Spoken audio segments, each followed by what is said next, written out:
السلام علیکم ورحمۃ اللہ۔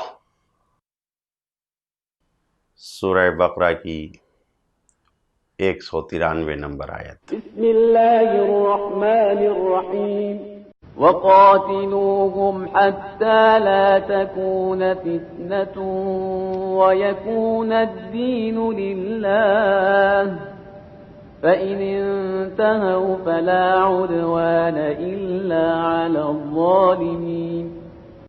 اور ان سے اس وقت تک جنگ جاری رکھو جب تک کہ سارا فتنہ ختم نہ ہو جائے اور دین صرف اللہ کا نہ رہ جائے۔ پھر اگر وہ لوگ باز آ جائیں تو ظالمین کے علاوہ کسی پر زیادتی کا حق نہیں ہے، جائز نہیں ہے۔ اسلام کا مقصد جنگ کرنے سے اپنی زمینوں کو بڑھانا، اپنے ملک کو وسعت دینا، مال غنیمت جنگ میں جا کے حاصل کر لینا یا کسی سے انتقام اور بدلہ لینا نہیں ہے کہ ستایا گیا ہے تو بدلہ لیا جائے۔ یہ جنگ کا مقصد نہیں ہے، بلکہ جنگ کا صرف ایک مقصد ہے، جہاد کا صرف ایک ہی مقصد ہے، ایک ہی ہدف ہے کہ کفر اور اللہ کا انکار کرنے والوں کا بوریا بستر باندھ دیا جائے، ان کی بساط ختم کر دی جائے۔ اس آیت میں جو فتنے کا لفظ ہے، مطلب اس سے مراد شرک ہے، کفر ہے، اللہ کا انکار ہے، آزمانا، شکنجہ کرنا یعنی پریشانیوں میں ڈالنا۔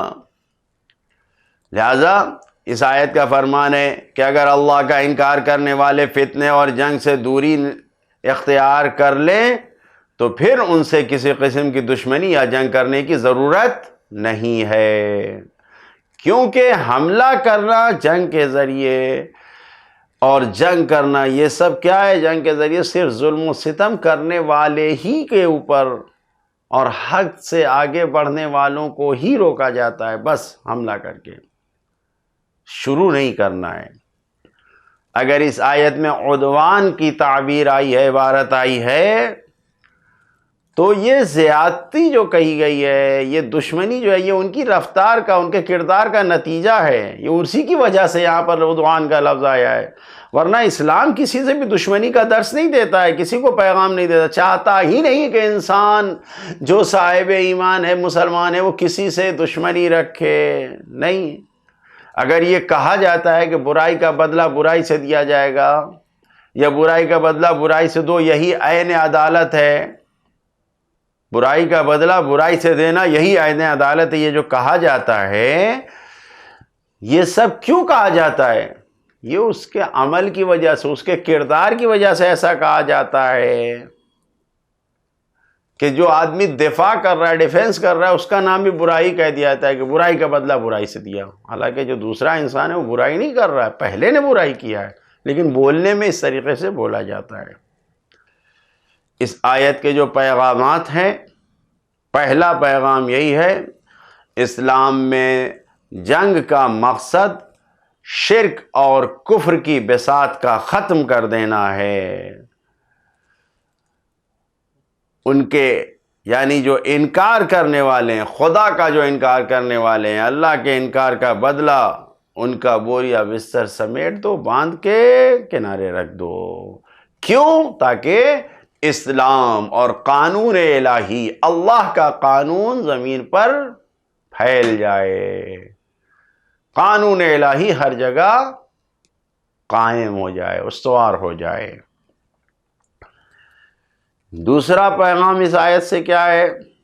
پہلے ہر قسم کی آلودگی کا صفایا کرنا ہے، پھر اس کے بعد آباد کرنا ہے۔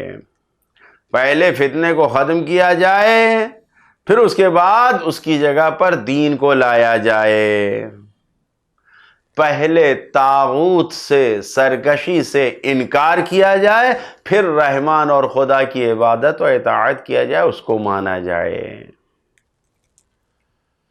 تیسرا پیغام، توبہ اور اللہ کی طرف پلٹنے کا راستہ کسی پر بند نہیں ہے، کسی پر بھی بند نہیں ہے، کسی بھی حالات اور شرائط میں بند نہیں ہے، ہمیشہ توبہ کا دروازہ کھلا ہوا ہے۔